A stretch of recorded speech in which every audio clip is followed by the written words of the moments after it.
lettera che Filippo Turetta scrisse ai genitori poco dopo l'arresto in Germania. Mi merito tutto questo per voi, meglio un figlio morto che uno come me. Il 25 ottobre la sua deposizione al processo. Tragico schianto tra moto a Padova. Alessandro De Marchi muore poche ore dopo il ricovero in ospedale, aveva solo 18 anni, stava andando a scuola. Ennesima conta dei danni in Veneto per il flagello maltempo. Vicentino, Marca e Alta Padovana, le zone più colpite. Picco di pioggia caduto a Torri di Quartesolo, danni e polemiche. Domani l'autopsia sul corpo del 26enne ucciso a Mestre per aver difeso una donna dal rapinatore in Corso del Popolo. Il killer in silenzio davanti agli inquirenti. Sabato pomeriggio il corteo per la sicurezza in città. 2000 persone nella Basilica di Santa Giustina per l'addio alla trentenne morta a Napoli. Il messaggio ai fiori del capoluogo partenopeo, lo strazio dei genitori e del fidanzato. È Vermiglio di Maura Del Pero, il film che l'Italia candida alla selezione per l'Oscar come miglior film internazionale. Meno di un mese fa aveva conquistato il Leone d'Argento a Venezia. Le nomination ufficiali annunciate il 17 gennaio 2025.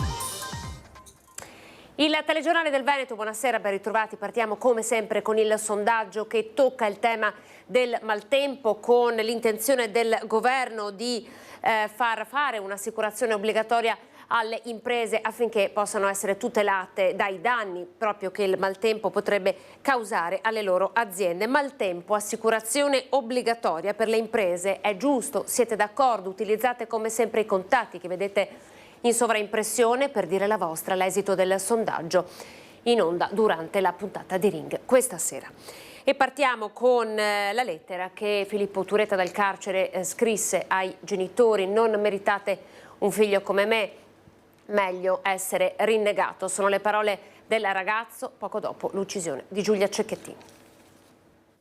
Adesso sono nel carcere di Halle, mi sono fatto arrestare l'altra sera, non riuscivo più a suicidarmi e dopo giorni ho deciso di costituirmi. Inizia così la lettera, già pubblicata a stralci nei mesi scorsi, che Filippo Turetta ha scritto ai suoi genitori Nicola ed Elisabetta a 2 giorni dall'arresto in Germania, una settimana dopo aver ucciso Giulia Cecchettin.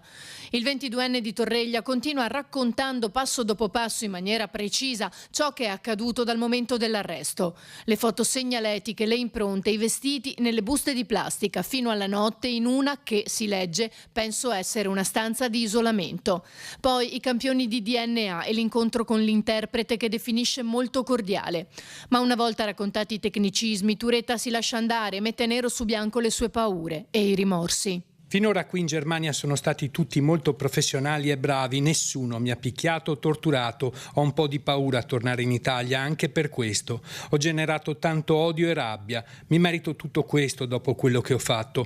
Non sono neanche riuscito a uccidermi, vivrò la mia intera vita in carcere adesso. E in tutto questo, soprattutto, ho perso la persona più importante della mia vita, che è tutto per me e a cui da 2 anni penso ininterrottamente ogni giorno, la persona più bella e speciale io potessi mai incontrare in tutta la mia vita, e tutto questo per colpa mia. Poi Turetta scrive ancora: mi merito tutto questo, io non sono cattivo, lo giuro, e so che nonostante adesso sia difficile, voi possiate credermi e lo avete sempre visto con i vostri occhi.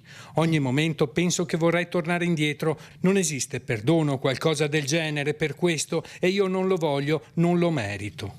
Ho rovinato la vita a tante persone, troppe, senza averci pensato prima. Spero che nessuno vi giudichi negativamente. Capirei e accetterei se d'ora in poi voi vogliate dimenticarmi e rinnegarmi come figlio. Vi ho già causato troppo dolore e sarebbe probabilmente la scelta migliore per il proseguo della vostra vita. Penso che probabilmente sarebbe meglio un figlio morto che un figlio come me. Ve lo giuro, se solo avessi qui con me un pulsante di suicidio istantaneo non avrei esitato oltre un nanosecondo a premerlo. In più punti il 22enne evidenzia come abbia tentato il suicidio senza però riuscirci. Tutti questi giorni che sono scomparso non volevo fuggire, desideravo solamente riuscire ad uccidermi. Sono un codardo e un debole e purtroppo non ce l'ho fatta. Ho provato a soffocarmi con un sacchetto di plastica. Volevo fare un incidente mortale. Il metodo che mi sembrava essere il migliore era accoltellarmi in qualche modo. Invidio molto quelle persone perché hanno avuto un grande coraggio a fare un gesto simile, a differenza mia. Sono stato la maggior parte delle ore, gli ultimi giorni, seduto in macchina, puntandomi il coltello alla gola o al torace, aspettando di riuscire a sferrare i colpi. Vorrei solo sparire in un buco nero facendomi ingurgitare dall'oscurità. Non voglio vedere o parlare con nessuno dopo quello che ho fatto e spero sia così, anche se so che dovrò affrontare un processo. Mi farei anche dare tutti gli anni possibili piuttosto di andarci, ma purtroppo so che non si può. Alla prima udienza, infatti, Filippo Turetta non c'era. Comparirà davanti alla Corte d'Assise il prossimo 25 ottobre e con tutta probabilità il 3 dicembre conoscerà la sua condanna. Siamo a Padova ora. Questa mattina un incidente in moto, un 18enne di Mestrino stava andando a scuola, una fuoriuscita autonoma e il ragazzo non ce l'ha fatta. È morta a 18 anni in sella alla sua Honda 125 Alessandro De Marchi, studente dell'Istituto Marconi, residente a Mestrino, nel Padovano. Lo schianto alle 8:15 in via Cave davanti all'Istituto Scarcerle. Le due moto, guidate da due studenti, si sono scontrate davanti agli occhi attoniti dei compagni. Subito i primi soccorsi portati dai ragazzi. Io sono stato il primo che ha fatto massaggio cardiaco perché c'era una professoressa la quale voleva aiutarlo, però visto che non sapeva come farlo. Io sono stato istruito, ho fatto il corso LSBD e sapevo cosa fare e mi sono messo là a fare il massaggio cardiaco al ragazzo. Ho cercato, mentre facevo il massaggio, a parlare con il ragazzo, cercare di vedere se rispondeva, però non dava segni. Nel mentre stavamo aspettando che arrivassero le ambulanze perché il ragazzo inizialmente era steso a terra, immobile. I primi 2-3 minuti dopo l'incidente riusciva ancora a parlare, era cosciente, poi non lo era più.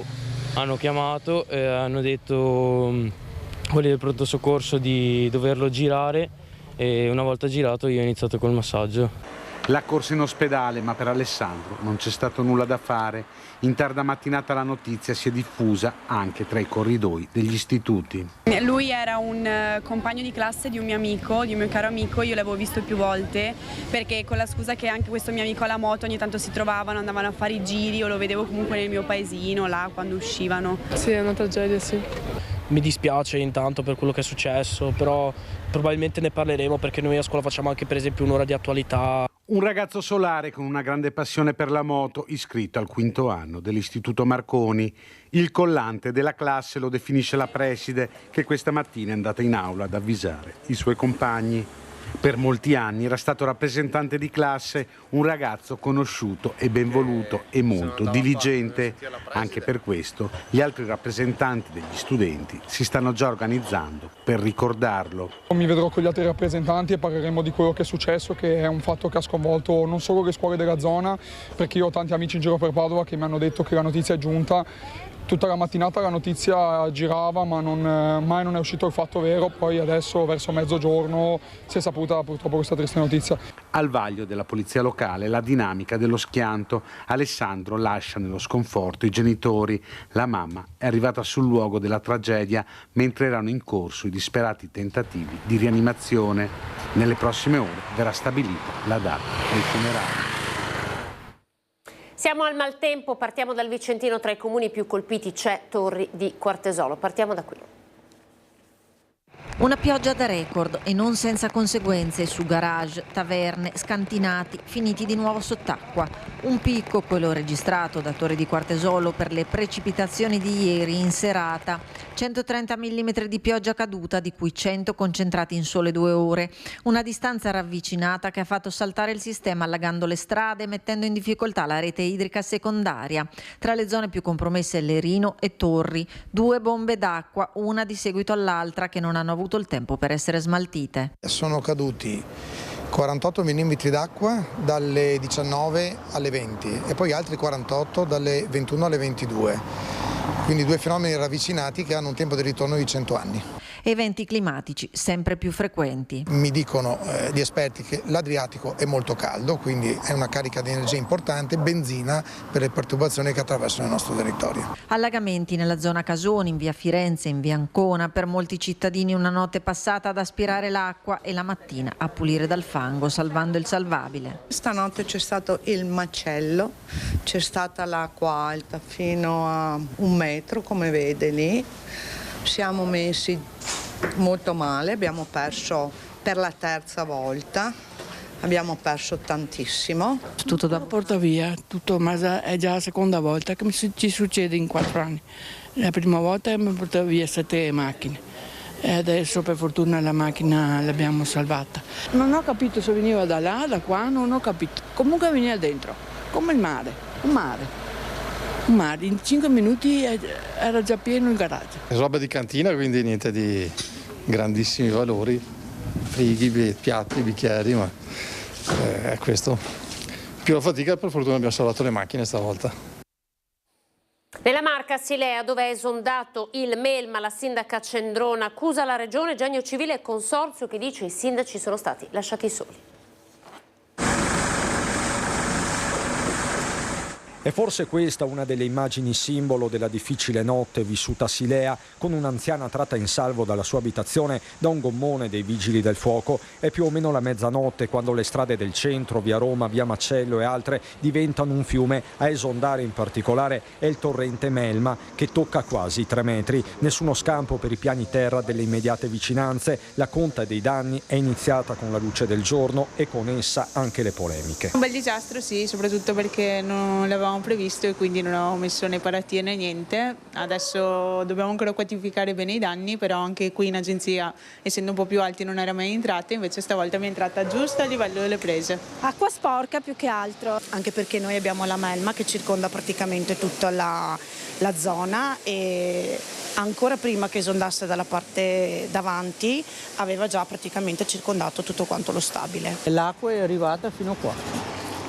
È un fiume. Magari se si pensava un po' prima di prendere provvedimenti, dopo che invece è tutte le volte così. Per la seconda volta c'è successo che c'erano i volontari della protezione civile, molto disponibili, ma non avevano il materiale, cioè i sacchi di sabbia, costo minimo. Coinvolta anche la casa di Lia Spolverato, che a Silea è consigliere di opposizione. Non c'è mai stato in tutti questi anni un coordinamento fra il comune di Silea e il comune di Carbonera in merito proprio alla gestione delle paratie nei pressi della centrale idroelettrica a Carbonera, che veramente regola il flusso del melma. Eppure, dice Spolverato, nei cassetti del comune ci sono dei progetti che evidenziano la problematica, che di certo è complessa. Poco distante la sindaca Rossella Cendrona si reca casa per casa comunicando i servizi straordinari di Contarina. Il suo è un forte jacuzzi con nomi e cognomi. Io ripeto, anche in maniera provocatoria, ma giustamente provocatoria, dobbiamo avere la collaborazione con gli enti preposti. Dalla Regione Veneto al Genio Civile, al Consorzio di Bonifica, i comuni, i sindaci non possono essere lasciati soli di fronte a questo fenomeno. Lei chiede lo stato di emergenza? Sicuramente, lo stato di calamità naturale, adesso stiamo attivando le procedure. Procedure che serviranno a sbloccare eventuali rimborsi. Tra le vie di Silea c'è chi ha perso molto. Io e la mia compagna sono i risparmi, viviamo qui da 2 anni e tutto qui, bastano. Tutto distrutto? Tutto distrutto, mezzo metro di acqua dentro casa. Faremo di tutto per poter, diciamo così, limitare i danni. Quello che dobbiamo imparare da questa lezione è che per la prossima volta dobbiamo essere pronti. Ed ora l'Alta Padovana, tanti gli anziani accompagnati ai piani superiori delle loro abitazioni. Tombolo, Galliera Veneta, San Martino di Lupari, Santa Giustina in Colle, San Giorgio in Bosco, Loreggia, Villa del Conte, Cittadella. Sono solo alcuni dei comuni colpiti pesantemente dalla bomba d'acqua che ha flagellato l'Alta Padovana nelle scorse ore, con 197 interventi dei Vigili del Fuoco in provincia e decine di chiamate dalle 20:30 anche alla centrale dei Carabinieri di Cittadella. Acqua che poi ha continuato a scendere molto intensa per tutta la notte fino alle prime ore del mattino.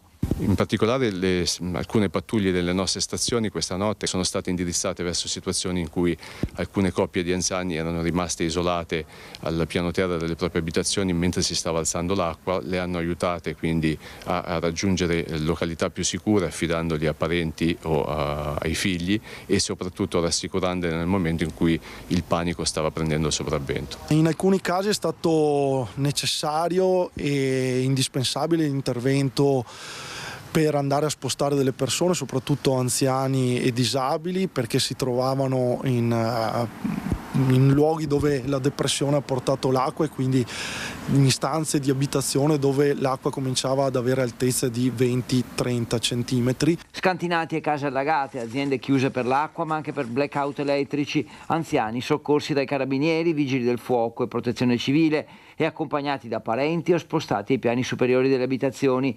Lo scenario è simile in tutti i comuni dell'Alta Padovana interessati. A Tombolo e Santa Giustina in Colle poi i sindaci hanno anche verificato se fosse il caso di chiudere le scuole che invece sono rimaste aperte.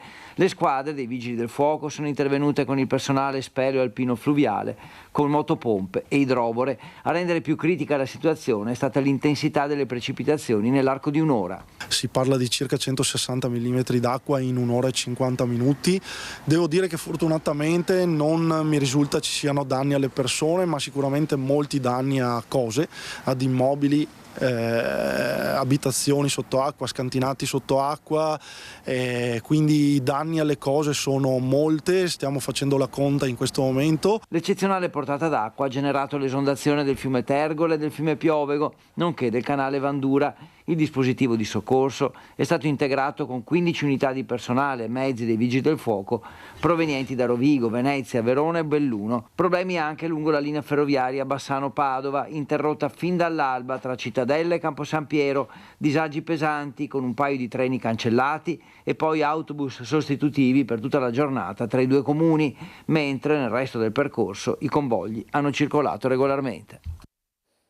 È stata disposta per domani l'autopsia sul corpo di Giacomo Gobbato, il 26enne ucciso in Corso del Popolo mentre cercava di difendere una donna da un rapinatore. Il moldavo in carcere si è avvalso della facoltà di non rispondere. La Procura di Venezia ha disposto per domani l'autopsia sul corpo di Giacomo Gobbato, il 26enne accoltellato e ucciso venerdì notte in Corso del Popolo a Mestre mentre assieme ad un amico tentava di sventare una rapina. Eseguita l'autopsia, arriverà il nulla osta ai funerali che la famiglia intende celebrare a Jesolo, loro paese d'origine. Intanto si è avvalso della facoltà di non rispondere il 38enne moldavo, fermato poco dopo l'accoltellamento mentre cercava di derubare una turista. Il sindaco Luigi Brugnaro ha incontrato i 3 albanesi che hanno fermato il moldavo, dedicando anche un pensiero alle vittime dell'aggressione. Certamente le nostre porte sono aperte, l'abbraccio di padre davvero, ma anche al ragazzo che è stato accoltellato, davvero a lui e a tutti i suoi amici, davvero lo dico con emozione, ma veramente mi dispiace tanto, cioè una vita a 26 anni persa così, cioè non ci sono parole davvero, questo al di là di tutte le facciate, vogliamo dire. Dopo una prima manifestazione sul luogo dell'omicidio, il pomeriggio seguente il dramma e la veglia di preghiera organizzata dalla parrocchia Sacro Cuore, sabato pomeriggio il centro sociale Rivolta di Marghera, di cui Gobbato era attivista, ha annunciato una manifestazione per le vie di Mestre. Sebastiano Bergamaschi, il 25enne intervenuto con Giacomo quella notte, si sta riprendendo dalle ferite subite.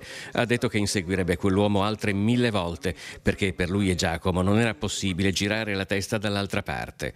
A Mestre c'è un contesto di degrado che si è tradotto in una guerra tra poveri, ha spiegato, un fenomeno sociale che non si risolve militarizzando la città. Se la proposta è pensare che questo tipo di delinquenti venga convinta da un assistente sociale, vi state sbagliando. Posso dirlo, sono libero di dire siete liberi di dire che pensate così, però state sbagliando e la realtà vi sta dimostrando il contrario, perché noi li abbiamo gli assistenti su strada, ci sono, abbiamo messo telecamere dappertutto e continueremo a mettere, abbiamo aumentato il potere delle luci, l'abbiamo messo, abbiamo rafforzato i vigili urbani, abbiamo fatto centrali. Continuiamo a lavorare giorno e notte, tant'è che tutti ce lo riconoscono che la polizia locale c'è dappertutto. Io non sono quello che dice è colpa di questo, è colpa di quello, è colpa di tutti, è responsabilità di tutti noi, di tutti quanti. Ognuno avrà la sua, ognuno si faccia il suo esame di coscienza. Certamente così le cose devono cambiare. L'ultimo saluto a Chiara Iaconis. Questa mattina alla Basilica di Santa Giustina migliaia di persone hanno partecipato al funerale.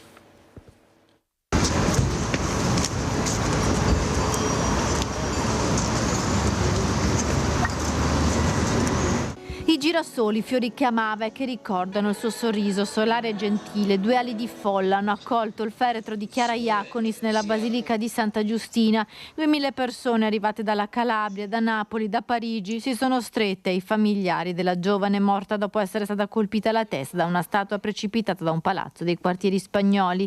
La bara accompagnata da papà Gianfranco, mamma Cristina e la sorella Roberta che la accarezzano con dolcezza, e dal fidanzato Livio. In chiesa l'omelia di Don Carlo Cavallina è un inno all'amore, unico balsamo in grado di alleviare il dolore di una morte senza senso. L'amore che noi abbiamo per Chiara rimane, anzi diventa più grande. Dobbiamo solo avere la pazienza di rimetterci in cammino, di guardare avanti, di non disperare. In chiesa il ricordo di Chiara negli istantanei dei racconti di amici e parenti. Chiara che amava la moda, Chiara che aveva cambiato molte città ma tornava sempre dalla sua famiglia per le vacanze, come ricordano le zie e la cugina. Chiara è infine la tua anima, pulita, sincera, semplice. Niente grilli per la testa, ma l'autenticità per ciò che ti stava tanto a cuore. Mamma, papà, Roby e Livio. Veglia sempre su di loro e su tutti noi, nostro angelo custode. Chiara nell'amore immenso del suo Livio, che le era accanto nel momento della tragedia. Ho un vuoto dentro di me, ma allo stesso tempo mi ha arricchito. Mi ha dato molto di più di quello che mi è stato tolto. Sono felice, proprio come eri tu, mentre camminavamo insieme per le strade di Napoli, tornando nel nostro nido d'amore a Parigi. E fortunato per averti conosciuto questi ultimi 2 anni della mia vita. Se mi chiedessero di tornare indietro, rifarei tutto, pur sapendo l'epilogo, perché tutto il tempo bellissimo che abbiamo vissuto insieme non può essere cancellato da un brutto istante. Dalla sorella Roberta il messaggio d'addio finale affidato ad una poesia indiana. Quando sarò andata via, allora lasciatemi andare. Lasciatemi andare via. Ho tante cose da fare e da vedere. Non piangete quando pensate a me. Siate grati per gli anni bellissimi che vi ho dato con la mia presenza. E potete solo immaginare quanta felicità voi avete dato a me. Tanto l'affetto attorno alla famiglia Iaconis, il sindaco Giordani ha abbracciato i genitori. Da Parigi è arrivata una delegazione di Prada per cui Chiara lavorava. Da Napoli il gonfalone lì stato a lutto inviato dal sindaco Manfredi e dall'assessora Armato. Al papà è stato donato un quadro con il testo della canzone scritta per Chiara, melodia che ha accompagnato l'uscita del feretro verso il suo ultimo viaggio. Vermiglio di Maura Del Pero è il film che l'Italia candida alla selezione per l'Oscar come miglior film internazionale. Ha avuto la meglio su altri 18 titoli, tra cui il favorito Partenope di Paolo Sorrentino, nella riunione che si è svolta oggi presso l'Anica del comitato di selezione. Vermiglio ha vinto il Leone d'Argento alla Mostra del Cinema di Venezia. Il film concorrerà per la short list che includerà i 15 migliori film internazionali selezionati dall'Academy, che sarà resa nota il 17 dicembre 2024. L'annuncio della nomination è previsto per il 17 gennaio 2025, mentre la cerimonia degli Oscar sarà il 2 marzo 2025. Il film è stato scelto per la sua capacità di raccontare l'Italia rurale del passato, i suoi sentimenti e i temi che vengono resi universali e attuali. Grazie per essere stati in nostra compagnia, buon proseguimento di serata, arrivederci.